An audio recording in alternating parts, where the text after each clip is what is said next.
बुद्ध कहते हैं, आप केवल वही खोते हैं जिससे आप चिपक जाते हैं, और यह चिपक जाना, इसी को हम मोह कहते हैं।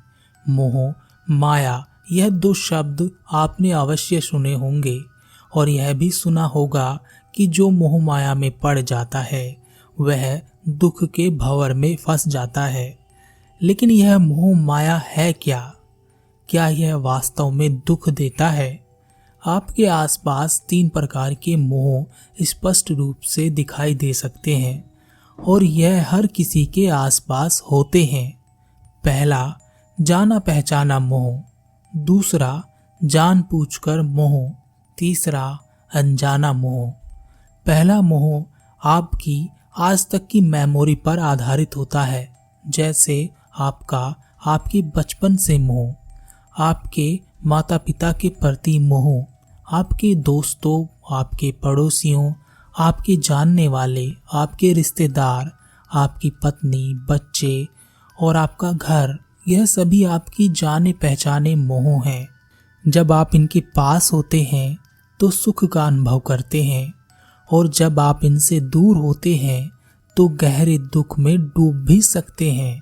दूसरा मोह आप जानबूझकर उत्पन्न करते हैं, और यह मोह आपके भूतकाल से जुड़ा नहीं होता, यह काल्पनिक होता है, या कहें कि यह भविष्य की चिंताओं, भविष्य के निर्माण और भविष्य की प्लानिंग को लेकर खड़ा रहता है।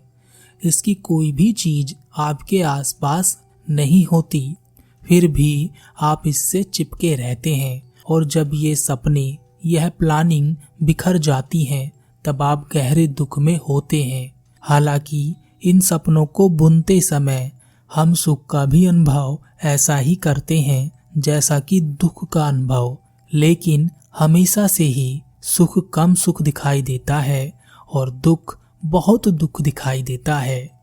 तीसरा अनजाना मोह होता है, हम किसी चीज से जुड़ भी जाते हैं और हमें पता भी नहीं चलता। जब तक यह चीज हमारे आसपास होती है हमें इसके सुख का अनुभव नहीं होता, लेकिन जब यह जाती है तब एक हल्की निराशा और दुख हमें घेर लेता है। आपने अवश्य इसका अनुभव किया होगा।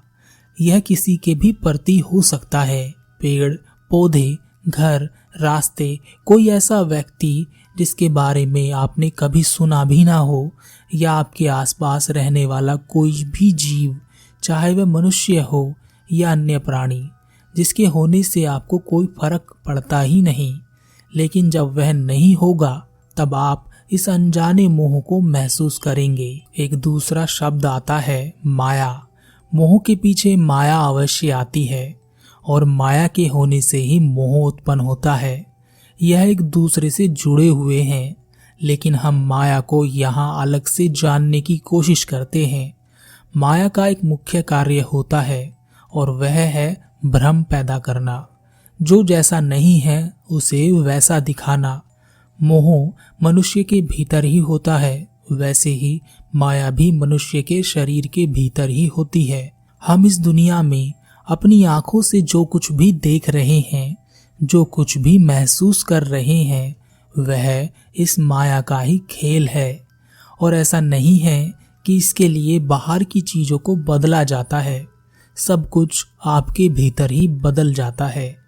किसी पेड़ की पत्तियों को देखकर आप कहते हैं कि यह हरे रंग की पत्तियां हैं, लेकिन ऐसा नहीं है कि वह हरे रंग की पत्तियां हैं। यह आपके भीतर है जो पत्तियों को ऐसा दिखाने के लिए क्षमता रखता है। आपको शहद मीठा लग सकता है, लेकिन क्या यह वास्तव में मीठा होता है? नीम की पत्तियों को अगर आप खाएंगे तो आप कहेंगे कि यह कड़वी हैं, लेकिन अगर यही पत्तियां आप किसी ऐसे व्यक्ति को खिलाते हैं जिसे सांप ने काट लिया हो, तो उसे यही पत्तियां शहद की तरह मीठी लगने लगती हैं। आप कहेंगे कि ऐसा जहर के असर के कारण हो रहा है, और मैं कहूँगा कि इस जहर के असर के कारण ही उसका माया जाल टूट रहा है। लेकिन अभी पूरी तरह से टूटा नहीं है, सिर्फ थोड़ा सा बिगड़ गया है, इसलिए उसे वह पत्ते मीठे लग रहे हैं। लेकिन जैसे ही वह व्यक्ति स्वस्थ होकर ठीक हो जाएगा और उसे वह नीम के पत्ते दिखाई देंगे जिसके बारे में उसे पता है कि वह पत्ते कड़वे होते हैं, उसे वह कड़वे ही लगेंगे। आपकी मान्यताओं पर बहुत कुछ निर्भर करता है और यह आपको सत्यता से दूर रखता है।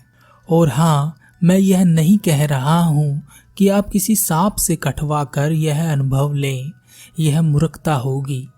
माया का निर्माण कहाँ होता है? माया आपके शरीर में, आपके मस्तिष्क में बसती है।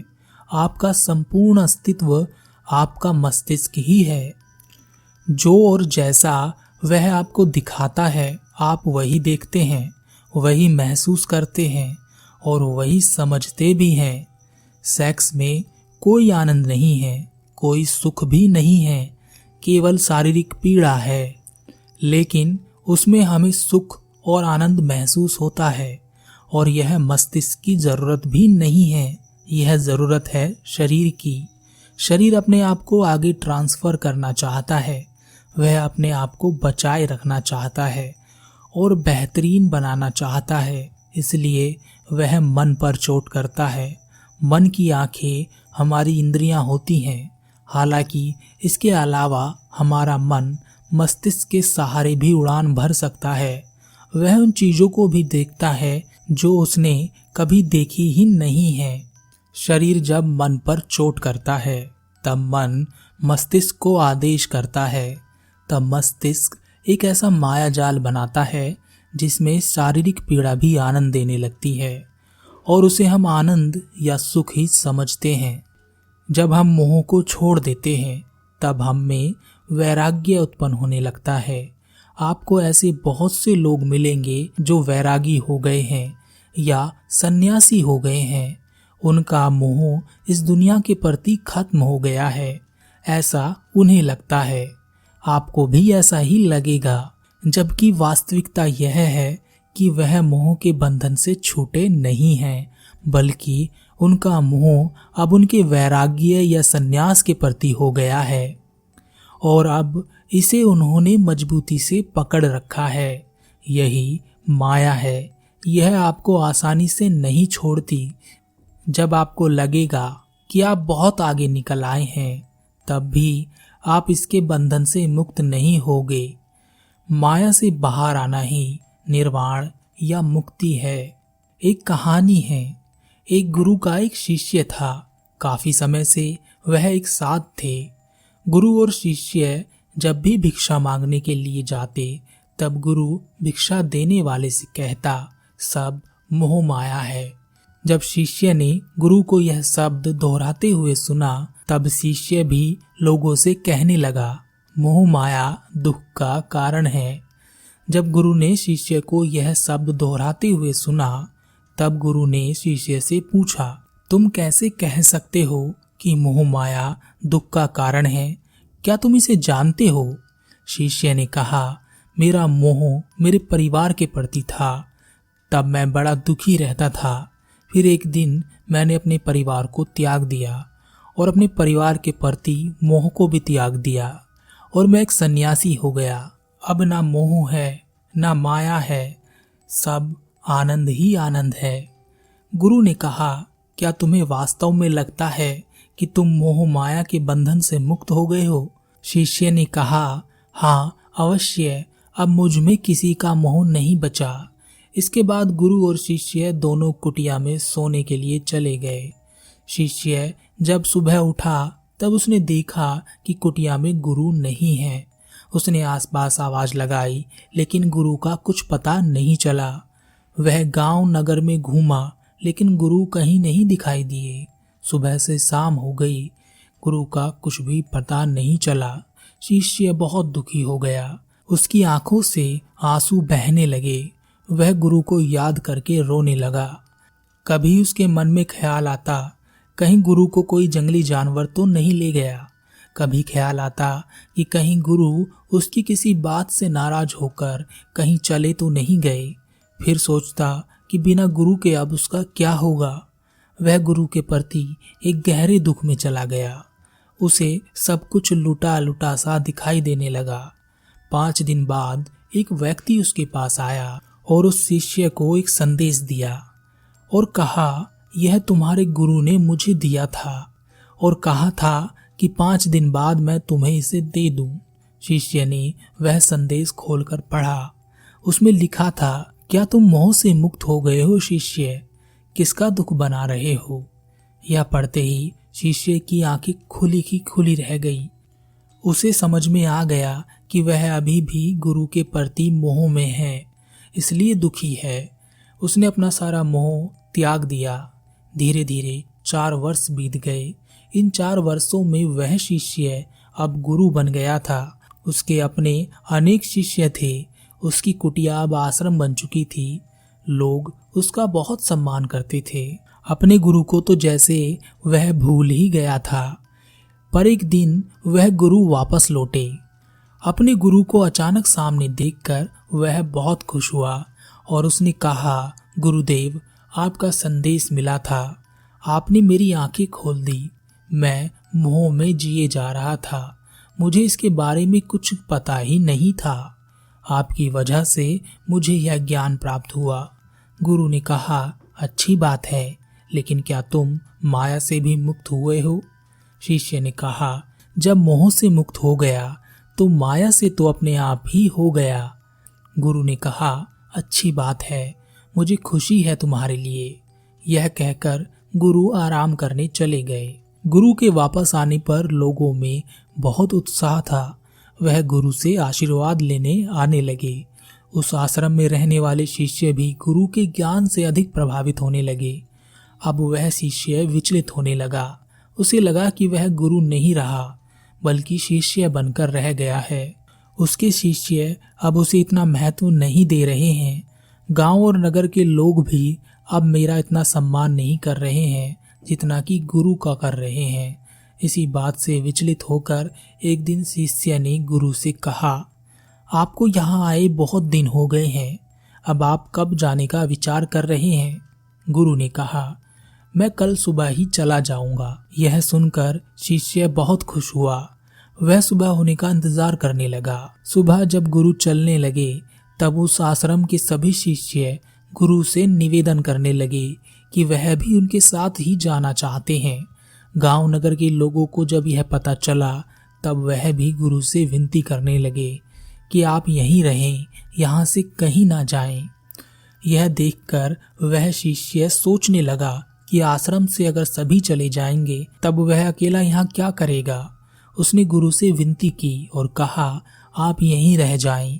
जब इतने सारे लोग आपसे विनती कर रहे हैं तो आपको उनकी विनती सुननी चाहिए। गुरु ने कहा, जैसा तुम कहो। गुरु रुक गए, लेकिन शिष्य के मन में बहुत बेचैनी थी। उसे सब कुछ लुटता हुआ नजर आ रहा था। जो उसने बनाया था सब उससे छिन रहा था। उसके मन में विचार आया कि अगर गुरु ही ना रहें तो यह सब मुझे वापस मिल जाएगा। वह खंजर लेकर गुरु की कुटिया में पहुंचा। उसने देखा कि गुरु सो रहे हैं। उसने खंजर निकाला, तभी गुरु उठकर बैठ गए। गुरु ने कहा, मुझे मारने आए हो? तुम मुझे मार सकते हो, मैं तुम्हें यह करने से नहीं रोकूंगा, लेकिन मेरी एक बात का जवाब दो। तुमने कहा था कि तुम मोह से मुक्त हो गए हो, फिर भी किसके मोह में तुम यह सब कर रहे हो? कौन सी माया का पर्दा तुम्हारी आंखों पर पड़ा है जो तुम्हें यह भी नहीं दिखाई देता कि तुम क्या कर रहे हो? यह सुनकर उस शिष्य के हाथ कांपने लगे और हाथ से खंजर नीचे गिर गया। शिष्य गुरु के चरणों में गिर गया और उनसे क्षमा प्रार्थना करने लगा। गुरु ने कहा, जब मैं तुम्हें छोड़कर गया था तब मैं भी मोह के बंधन में बंधा था। मुझे भी बहुत दुख हुआ था। फिर 4 साल तक मैंने साधना की और मैंने मोह और माया को जाना, और यही ज्ञान मैं तुम्हें देने आया हूँ। और यह सब भी मैं मोह के नियंत्रण में ही कर रहा हूँ। यही मोह मुझे तुम तक खींच कर लाया है, लेकिन अब मैं इस मोह माया को जानता हूँ, इसलिए मैं इससे परे हो गया हूँ और मैं चाहता हूँ तुम भी इसे जान लो।